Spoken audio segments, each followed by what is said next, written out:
How do lonely people get friends? First of all, be comfortable with being friends with yourself.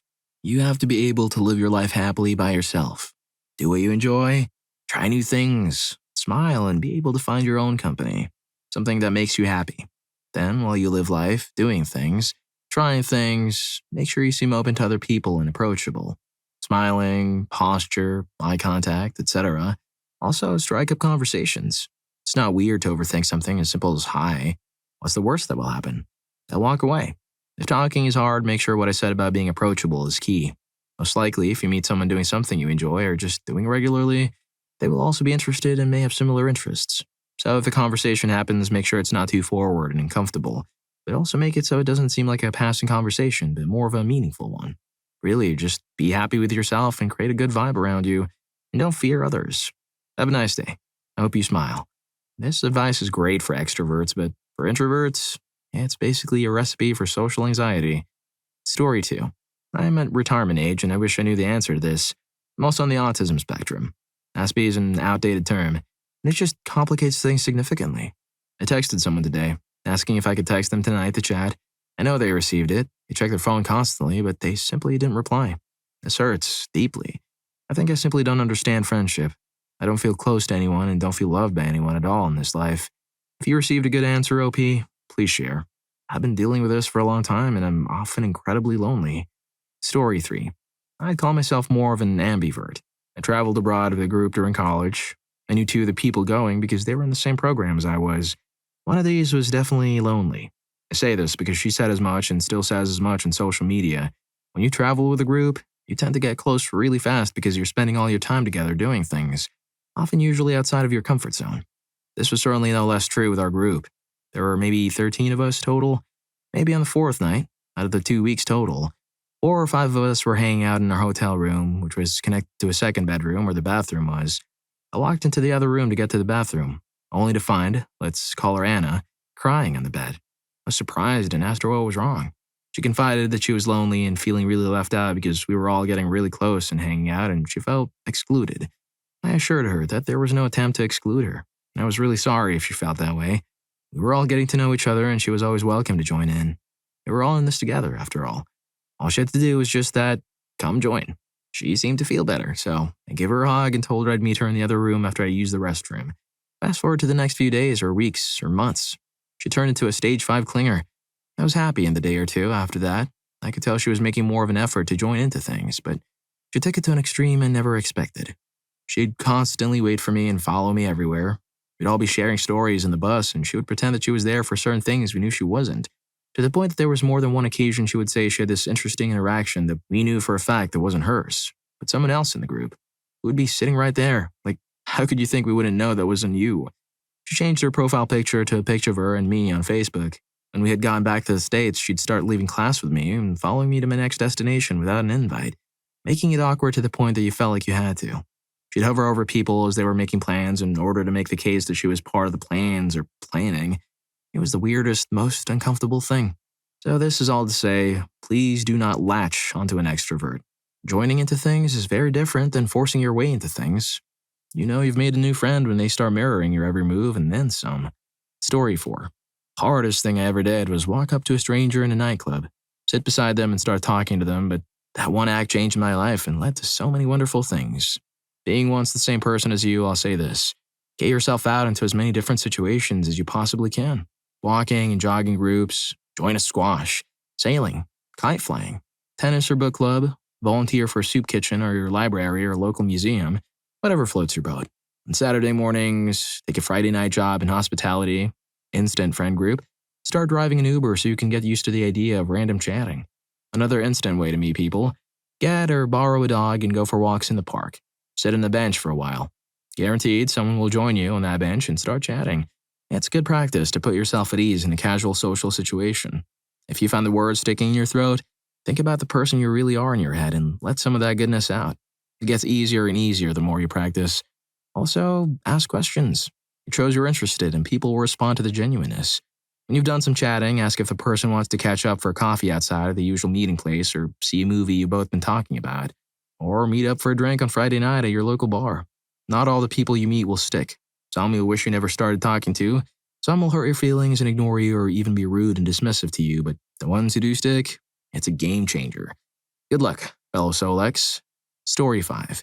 I think a better way to ask your question is, how do people not just make friends, but make the kind of friends where you wake up and the first thoughts are about what they may be doing? Something they said. I thought I was lonely, but I really like certain people. Like, a lot. But I was always so standoffish, but certain people I meet I just really get with. And this goes for my husband too. I didn't just fill my time with loud, noisy people. I like bookish, smart and funny, self-deprecating, genuine people. But some people like loud people, and that's okay. Some people don't like uncomfortable silences, but I can go for hours without talking. When I meet someone who says one amazing smart thing and then is quiet, we're a match. I then think about that person a lot and I let them know. Not creepy, just, hey, I think you and I vibe. Let's chill. But I'm also perfectly fine being happy alone, so I really like people who like to be alone too. I don't fight who I am anymore to make other people happy or do what's expected of me. I finally realized that, and it's okay. I give myself a lot of breaks now that I used to give to others for being schmucks, and I felt like I had to be their friend. As soon as that person pulls codependent crap, though, and I'm out. Story 6. Putting yourself in situations where you have to see people more than 3 times. School, work, gym, clubs, classes. It's extremely hard for me to make friends right away, so when I first get into a new situation, I might not talk with people for a couple days, but you always hear or notice something that calls to you. Be nice, work hard, and in general, be pleasant to be around. This includes attitude and hygiene. I met some of my college best friends by mentioning some bands, anime, and that's how we started. One of my current friends thought I was a huge nerd in college. She's a classic manic pixie dream girl, super edgy and hipster, but we had to work together on a project. She realized I was a cool person, and I realized she was much more than just her looks. Her project was amazing, and even though we had such different backgrounds, we really got along. She's my rock now. My male best friend was a classic heavy metal dude or gamer dude. Long hair, chubby, awful beard, always dressed in black, but he's super nice, not a pushover. He's just educated and extremely hardworking. We've known each other for 10 years now, and everyone loves him, even if he's just there with a beer and a cigarette, not saying much. Everyone knows he's a great guy. I travel solo sometimes. I'm not the most approachable person, but I've ingrained in my head that it's nice and polite to acknowledge people. So I always say good morning or something similar, and when I'm in a dorm, if someone passes by, I'm used to at least saying, hey. Some people will take it as a conversation starter, others will just nod back. My conclusion is just try to speak up a little. Things like simply saying hey puts you on the map. Be nice, polite, and do what you have to do. People like to be around reliable, nice, and positive people. Story 7. I can't tell you what will work for all lonely people, but I can tell you what worked for me. 5 years ago, I had basically no social life, and now I have so many social engagements I can't even keep up with them all. A lot of things had to happen. I met a couple of outgoing people who approached me over common interests, and I became friends with them. And I try to do the same thing and approach shy-looking people. Take up improv. It was a great way to meet people, since any halfway decent improv coach will make sure you have a welcoming, non-judgmental environment. If your local improv scene isn't like this, I'm sorry. You could do something similar with all sorts of clubs, but I found that improv is especially good because, by its nature, it involves laying your guard down and relying on other people. There's a common misconception that improv is for outgoing and confident people, but I know a lot of quiet, shy, nervous, and/or introverted improvisers. You also don't have to be a funny person, just open-minded. Once I had met new people, I had to initiate a lot of them to get past the acquaintance stage and into friendship. I had to propose specific plans and deal with my fear of rejection. When other people initiated, I had to say yes. People I didn't know super well kept inviting me to things, and I would too often decline because I felt like I'd be out of place and awkward. When I eventually started going, I did initially feel out of place and awkward, and sometimes that never went away. But other times, I ended up making great new friends. I had to adjust my perspective. I had to let go of ideas about what a friendship should be and just accept that people are different. And there's no template for interacting with everybody so long as you make each other happy. Not every friendship will be super deep or long-lasting, and that's okay. I had to change my behavior. I had and still have a tendency to be very closed off. I had to really force myself to talk to people, and my natural inclination was to sit quietly and avoid eye contact. I had to learn a lot of social skills that I'd never gotten the hang of, and I'm still working on it now. But people are actually pretty forgiving if it's obvious you're making an effort. At least the people worth spending time with are. I also had to deal with some of my own self-esteem issues, and that's an ongoing challenge. Hope this helps somebody. Story 8. Do stuff you like and then check out the other people also doing that stuff. Introduce yourself, see if you hit it off, rinse and repeat until you have friends. By stuff, I mean like take your dog to the dog park and interact with other dog owners. Take up a sport and join an adult weekend league. Check out D&D groups in your area. Go to wine tastings. See if there are any hobby clubs in your area. Ask people in your college class if they want to form a study group, etc. Just figure out what you like and then go to events where other people who will like the same stuff will be, and then just introduce yourself and talk to people. It's not going to be instant. It's a continual process. I actually became pretty good at making friends, but it turns out that I actually do find most other human beings to be unbelievably tiresome. And I wasn't just saying that to comfort myself or be edgy. At least I know that being a loner is my choice now. That's nice. Story 9. I usually start with smiling and being fake polite to anyone who makes eye contact, participating in the inevitable conversations as if I'm interested, and try to spend equal amounts of time listening and speaking. Once I find someone who willingly repeats the cycle with me several times, I go from there and my fake polite and feigned interest becomes real. Very important. Agree to do things you're invited to but aren't necessarily initially interested in, and then go do the things. Make eye contact with people at the thing you're doing. Smile. Invite people to do the things you like. Keep repeating this process until you have several people near you. Or if that all seems like way too much work, get a dog. Dogs love people. Plus, you can take the dog to the dog park. Random strangers will talk to you about dogs for as long as you stand near them, and then you can go home and feel like you've been social without expending any emotional or personal investment. Story 10. Despite my best efforts to pass away alone, I seem to have a knack for finding friends. Find things you like to do. Other people are bound to have the same hobbies. I have 1,000 different things I'm into. I'm not an expert in anything, but I've tried a lot of things. I can talk to a wide range of people due to my experiences. I'll list a few to illustrate something.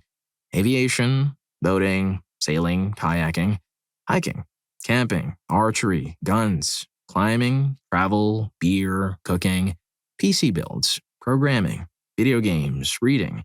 I tend to think of myself as a pretty boring person. I'm not doing these things all the time, but I maintain my hobbies or professional interests enough that if someone wants to talk about something, it's pretty easy for me to do so. I'm surprisingly good at small talk with people I don't know, and this is pretty key to the whole thing as well. Then you can just put things into practice. E.g., it doesn't make sense until you get into it, but craft beer is a great hobby to bond with people over. I've become really good friends with a couple coworkers over this interest. I'm into kayaking, and everyone that kayaks just seems to be really nice. There's a brewery around me that does a pint and paddle night.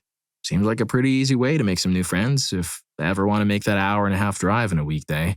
I'm not trying to say you need to be some versatile person to make friends, but we're not going to make a friend if all you do is sit around and hope for a friend to come along. And if that does happen, what are you going to talk about? Story 11. I'm taking a guess here. You must be lonely because you don't interact with people from the outside. The only solution is to interact with people because nobody's going to know you if you stay indoors all the time. You have to go outside and try to make friends. If you have a routine, like traveling to work, there's a high chance that you will meet the same people regularly. Try to initiate conversation with them and look for positive signals in them, because people can be bad in character and you don't want that in your life. Try to make conversations with multiple people. Involve multiple people in your life, i.e., friend circle, and then you'll not feel awkward talking with only one person all the time. Being part of a group also helps, because you will have confidence to talk to multiple people and can be a good team player. If you're not the kind of person who does not like groupies, then fine. You can be friends with individual people. You must find out what works for you. Alone and lonely are two different things. People can be alone and happy at the same time, but being lonely is not a positive thing.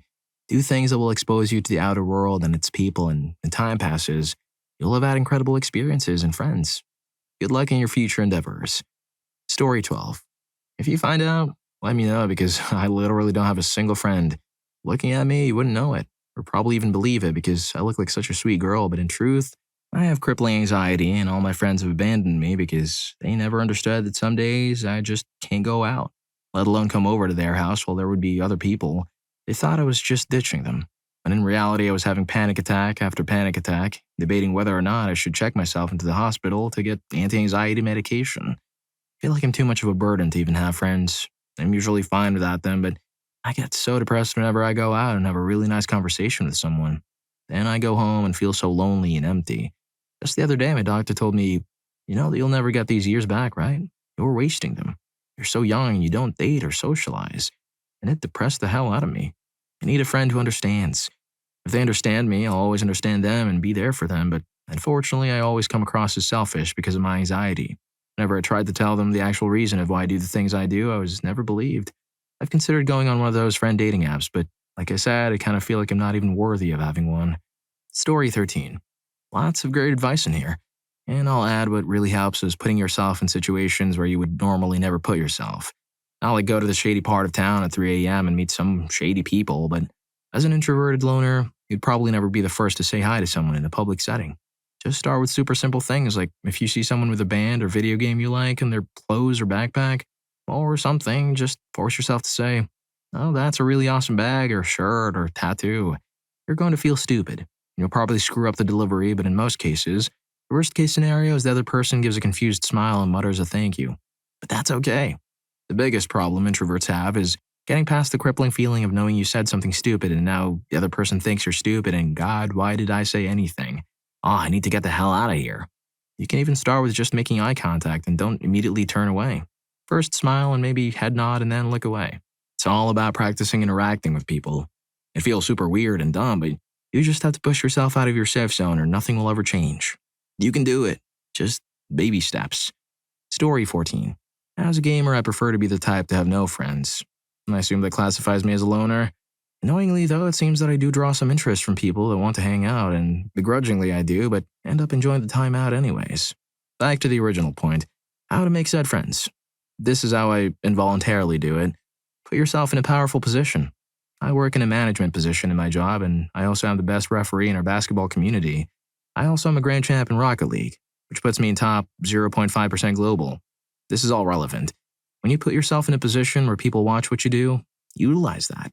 A lot of people will ask you how to do things. Don't be a schmuck about it. Every type of person has different tendencies. Gamers are toxic, so I go toxic. Somehow the guys that are the most toxic end up being my closest friends.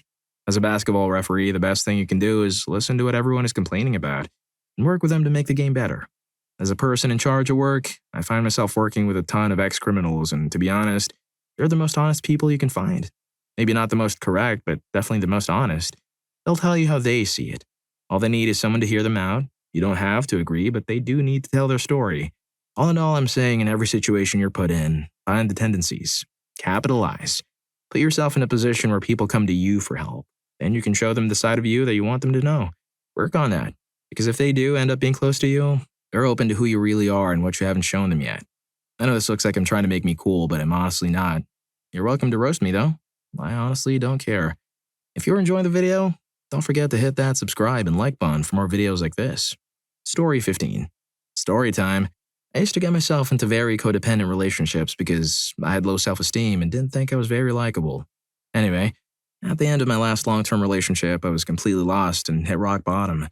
Her leaving me was the best thing that ever happened to me because it forced me to take risks as I had to sink or swim. I joined two services, Meetup and City Socializer, which are geared around meeting people in your local area. Meetup in particular is focused on shared interests. I always struggled to approach large groups of people, but going to an event where everyone was in the same boat really helped, and I told myself that in the absolute worst case, I wouldn't see them again, and it was just a case of signing on to another social. This instantly gave me the leg up because so many people were exactly like me, with that social anxiety. It's really been eye-opening. After that point, I was in the say yes to everything stage of life. I ended up signing up to a stand-up course on a whim and now do a ton of improvised comedy, which is again a fantastic way to not only meet people, but also build confidence. I wouldn't say I've changed in the last few years since that breakup. I only managed to truly be myself, and I've learned so much about myself along the way. It's easy to look at everyone else and measure yourself up against them, but life is too short to try and pretend to be something else. I love to dance, and it's something I never used to do. Nowadays, I'll quite happily make an absolute fool of myself on the dance floor, and I know people make remarks, but I'd rather know as soon as possible who those people are so I don't waste time on them. It's a cliched saying, but you have to enjoy your own company. For most people, I think the crux of the saying is you shouldn't depend on people, but for me, it's about loving yourself. Everyone is awesome in their own way, and you want to surround yourself with people that see that in you. But you need to be able to see it in yourself first. I've rambled a fair bit, trying to make my point. There are a ton of ways to meet people if you go looking, and there are so many of us too. It's easy to inflate every interaction you have into something significant, but really, it probably doesn't matter. If someone doesn't gel with you, that's something that will become apparent sooner or later. Be yourself and be happier for it. It'll give you an advantage during that initial conversation, and it'll make it so much easier to meet people you have things in common with when you're not trying to make small talk or feign interest in something you're not interested in. I'm not saying the journey isn't hard. It is. and I'm still making my way through it. It's so much easier if you can see the potential in it rather than all the risk your brain will manifest. Wishing you all the luck in the world, dude. I believe in you. Story 16. I relate to this, but thought I'd chip in from my point of view. I notice a lot of people expressing frustration at how difficult it is moving beyond the acquaintance phase and into real friendship. As a psychologist who sometimes helps people with social skills, this is the most common place people get stuck and disheartened. Sometimes the difficulty is that acquaintances are rational and friendships are irrational. What I mean by that is you build acquaintances for good reasons, like shared activities and things in common. Friendships, on the other hand, are often more like family. It might be with people with whom you've got little in common. What makes a friendship happen is shared experiences that create an emotional bond. Strategies for taking it to the next level include taking the risk of inviting someone to do something really challenging, like going whitewater rafting when you've never done it before, or traveling way out into nowhere, or going to a strange club night. If you can build some shared stories and adventures, you're onto a closer bond, far more than liking the same stuff ever would. Story 17. I always felt like friendships, especially ones that are strong and last a long time, I always felt like those kind of friendships always resolve around common interests. Like, if you enjoy playing baseball, sign up for your local park and make friends with the kids in your team. If you like drawing or playing Yu-Gi-Oh!, go and find an art class or card store that has people getting together to share their work or duel one another. Personally, I've never felt comfortable just asking a classmate or neighbor of mine to become friends. You might see them often, but you don't really know who they are, what they like, what they dislike, etc. Just make a list of your 3 favorite things to do or really good at. Then find a place where you can sign up or go to and meet with other people there. It's easier because making new friends can be hard, and maybe you have trouble finding things to talk about. So with the people who share what you like, you always have something to talk about and something you know about very well. Give it a try. Story 18. Volunteer on a regular basis in an organization you're actually interested in. One where you physically do stuff with others, not just work alone. A food pantry where you pack boxes or organize donations, for example. Or working for someone running for office, registering people to vote. You don't have to think up things to talk about. You have to discuss what you're doing. If you do something regularly, the awkward beginning stage gives way to the familiar stage, and eventually, this guy's dependable, works hard, and we like him stage. There's always a talker in these groups. Volunteering is good because even if the others aren't your age, the people are usually nice and they'll take you under their wing, and eventually, someone might try and match you up with their son or daughter. Older folks are like that. Also, joining a club that you're interested in. Skiing, stamp collecting, anything. Then the topic of conversation is already there. Another tip is most people's favorite topic of conversation is themselves, so ask people about that. What kind of music or movies or books they like. Favorite subreddits. A lot of quiet people have an unexpected good wit because they're good observers. So if that is you, let it shine. Story 19. Pen paling, as in writing actual letters. It was the best decision I ever made, and this year, the best friend is coming all the way from Netherlands to visit me. My other pen pals from across the world are also saving money and making plans to visit me in the future. And let me note that I'm unable to work because I have severe back issues. Therefore, I have little money, but I have still managed to make this work. My pen pals are incredible, intelligent, caring, interesting people, and the fact that they're all insanely attractive doesn't hurt. And we have managed to form incredible bonds. What we share in letters is beyond what I've shared with people in person while trying to make friends the past 10 years or so. We have real conversations and talk about things that don't seem to come up when trying to get to know people in person. Since pen paling, I haven't had a sad holiday or birthday since. They all send me little gifts and packages with so much thought and care put into it. I could go on for days about the benefits of pen paling. You can find pen pals many places online, but I found a couple of mine in the hashtag penpalswanted tag in IG, and majority of them I found on penpalworld.com. Many people want to be email pen pals, which can be just fine, but I really recommend finding 1 or 2 people to snail mail with. P.S. I know this sounds dumb, but it was an issue for me, and I've heard many other people agree. If you don't understand stamps or shipping, don't worry about it. It's honestly so simple, and I'd be willing to help anyone out who has questions. Maybe carrier pigeons are the next big thing. BRB, digging out my old stationery collection. Story 20. By doing pastimes where you're forced to work as a team. By completing tasks together because you physically or mentally can't do it alone is the secret glue that bonds people together. That is why sports teams, the military, people who have suffered through difficult parts of their lives together have these bonds that can't be broken. It's when you will put yourself out there and your neck on the line because you know the person beside you would do the same for you. I would suggest going and signing up for something completely random, like a beginner's pottery making course, where everyone there has no idea, a team sport, a boot camp workout, or CrossFit. CrossFit really builds this camaraderie. The key is to find somewhere or something where you and everyone there is willing to be the stupid one in the room and suffer humility together. Then work together to achieve an outcome. Simon Sinek has some great content about these dynamics in his book, Leaders Eat Last, and his speeches. Can't recommend them enough. Story 21. I moved to a new city for grad school this year and found it pretty tough to build up a base of friends at first. I'm fairly introverted and reserved and sometimes find it hard to connect with new people right away. But it worked out eventually, and I started enjoying my new city a lot more because of it. These are some things that I've found helpful. Identify people in circles you're already in.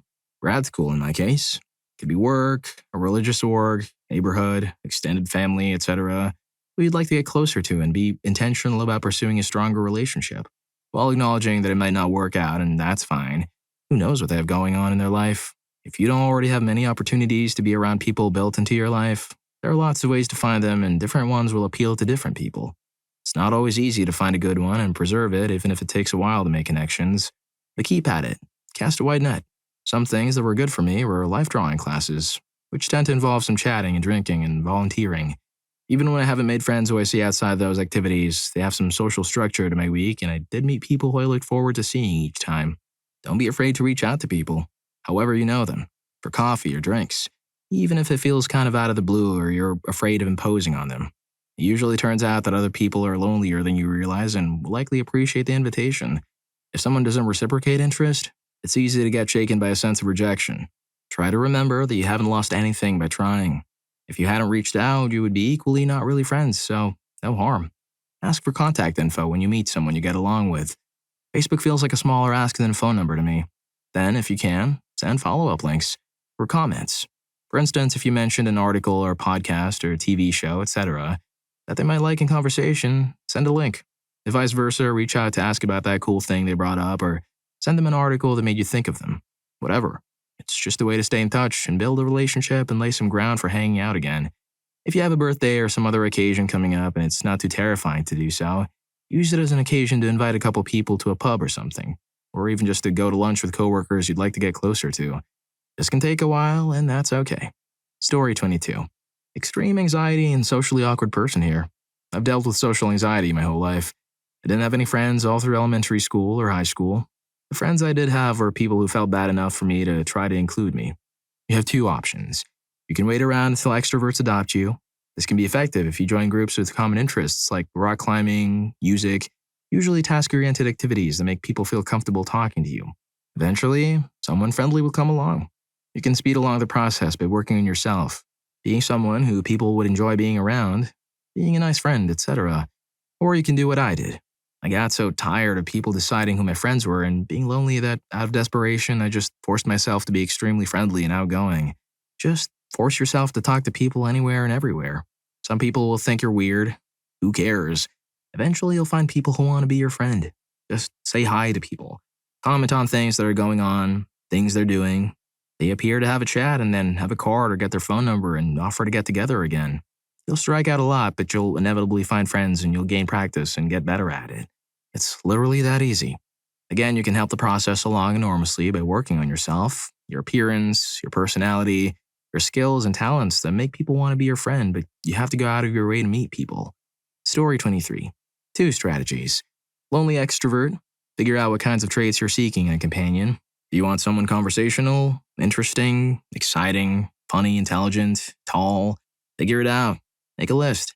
Pay attention to your surroundings, and when you spy someone who fits those criteria, go up to them and introduce yourself to them and ask them a question that you think might make them interested in continuing to talk to you. Hey, I don't know this area. Can you recommend a restaurant around here? What's your favorite song this month? Whatever it is, try to make it seem forced. Go with whatever feels natural. Lonely introvert. Go out of your home and find somewhere you can go with some regularity without necessarily needing to talk to anyone, but possibly being able to talk to people if you want to. Coffee shops work well, as do bars, libraries in some areas, rec centers, gyms. There are plenty of places. Go to this place on a semi-regular schedule, depending on what you're up to. Twice a week is probably fine. If you recognize anyone from having seen them previously, you now have a reason to engage them in conversation. Hey, weren't you here last Wednesday? Hi, I'm Dave, by the way. If you want, wait until the 3rd or 4th time you recognize them, then you can say, hey, I've seen you around here before. My name's Dave. Most of the time, do not try to make the staff of these people the subject of your loneliness. They work there. They have to be nice to you. And if you get too attached to them when they can't ask for space, it gets really uncomfortable for everyone. If they send really strong signals, then go for it, but just be aware of it. That's basically it. Just talking to random people about things you can both observe at the time is usually a good way to engage in conversation, since you can both have opinions about things you're both experiencing. Boy, this heat, huh? You have finals this week? Story 24. By accepting themselves. Cliche, but true. I'm 21-year-old female, pretty and smart and in college, but only ever had a few close friends. I was not in a group. I would have one friend that I would latch onto until he or she got sick of me or moved away. I did not actually learn how to make friends until I went to therapy for 2 years. Accepted that I had been badly mistreated as a kid and realized that I was gay. I overcame a lot of self-directed internalized homophobia, which had made me so depressed that in freshman year of uni I failed classes. I had to accept that too, and now have a 3.4 GPA. I also forgave myself for being a schmuck all through high school. Did not meet my platonic soulmate, my girlfriend, or both of their friend groups, which have now merged and I'm friends with, until I accepted every aspect of myself and proudly showed myself off. Never thought of myself as charismatic, and my boss even once told me that I'm terrible with people. But since I've accepted myself, my girlfriend not only thinks I'm great with people, but that I'm an amazing friend. My friends now think so, too. I'm so incredibly lucky to have made the turn around that I did. Being alone and loving myself really changed my life. Story 25. Stop telling yourself you're lonely. I can only speak for myself, but I've noticed that people get lonely because they tell themselves they're not the outgoing type. I used to identify as introverted for a long time. It's kind of like that motivational cliche. Whether you think you can or think you can't, you're right. Start small. Create a mantra and say to yourself whenever confronted with a potential anxiety-inducing social interaction. Ask coworkers or fellow students about their interests and look for common ground. People tend to be what you make them, so ask questions. Build it up over time. I highly recommend volunteering for a cause you believe in. If you go out and do what you feel is right, you'll attract others that are like-minded. Here's a homework assignment. Come up with a simple mantra. Something like, I'm charming, outgoing, and personable. When I had to learn how to drive a forklift at a job years ago, I told myself, I am calm, I'm capable, and I am confident. Every time I put the seatbelt on. Every time I had to turn a tight corner with a load or lift the forks high overhead, I would say it. Before I knew it, by just saying that phrase with a certain cadence, my breathing would soften and pretty quickly I became a very calm, capable, and confident forklift driver. After you create a mantra, for the entire next week, every time you're online in a store, I want you to think of one compliment or quip to tell each barista or cashier or server. They'll often respond positively, even if they don't mean it. And before you know it, your confidence will grow and you'll be starting conversations with complete strangers. You'll probably meet a bunch of schmucks, but you'll also meet some really great people that will be happy to know you. Hope this helps a little bit. It worked for me. Story 26.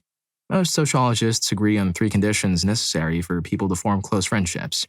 Proximity, repeated or unplanned interactions, and a setting that allows people to let their guard down and confide in each other. Proximity is pretty easy. You live in the next city and you'll meet people who do as well. Repeated, unplanned interaction is the hard part. This is why people have the easiest time forming friendships in school and at work. Without that, you need to find a way to repeatedly see the same people without deliberately scheduling a get-together. Once you have that, you can make an effort to hang out with specific people outside of the regular ebb and flow of seeing them. This is where you can open up and hopefully encourage them to do the same. You see each other again in an unplanned setting and bam, you realize it. You're friends. You get each other on a level the other people around don't. That's the feeling of friendship. This is the formula. And yeah, that repeated unplanned interaction thing is hard. Others have suggested meetup groups and developing hobbies that can lead to social interaction, and that's great. I have friends who got jobs bartending weekends that they didn't really need, just to meet people, with a money bonus, of course. Ultimately, it's up to you to take the initiative and get out there in whatever way feels most comfortable. Maybe you start a book club at your office. Maybe you join a hiking club on the weekends. Maybe you take language classes at a local community college. Whatever works. But it's got to be something that gets you into a group of people where you can form those unplanned relationships. I would advise remembering this. A lot of people struggle with the same thing and are trying to put themselves out there too. And sometimes it feels painful to them and they hate it like you do.